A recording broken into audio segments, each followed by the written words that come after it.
বয়স থাকতে থাকতেই স্বামী স্ত্রীর কোয়ালিটি টাইম স্পেন্ড করা উচিত।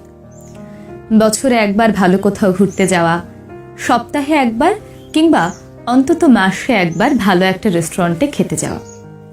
আপাত দৃষ্টিতে এতে টাকার অপচয় মনে হতে পারে। জীবনে বেঁচে থাকলে রিজিকের অভাব হয় না, কিন্তু একটা সময় যখন আপনার বয়স হবে তখন হয়তো আপনার কাছে অনেক টাকা থাকলেও আপনি চাইলেই সব কিছু খেতে পারবেন না, শারীরিক অসুস্থতার কারণে। চাইলেই ঘুরতে যেতে পারবেন না, কিংবা অনেক সময় দামি পোশাক পরার ইচ্ছেটাও আর থাকবে না। আপনার সন্তানের লেখাপড়া, আরও নানা রকম রেসপন্সিবিলিটি আপনার উপর আসবেই। কিন্তু এর মধ্য থেকেই সময় বের করে নেওয়া যায়। আপনি আপনার সম্পদ, টাকা পয়সা সন্তানের জন্য সঞ্চয় করবেন, কিন্তু তারপরও কিছু কিছু নিজের জন্য বরাদ্দ রাখা উচিত। কারণ দিন শেষে আপনার সন্তানেরও কিন্তু একটা নিজস্ব জীবন হবে। সে তার সেই জীবন উপভোগ করবে, তখন আপনারও সেগুলো দেখতে ভালো লাগবে।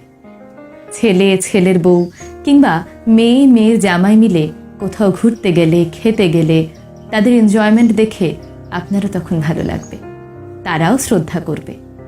জীবনে টাকা পয়সা, ব্যবসার সমস্যা, মানসিক টেনশন আসবেই, কিন্তু এই জিনিসগুলোকে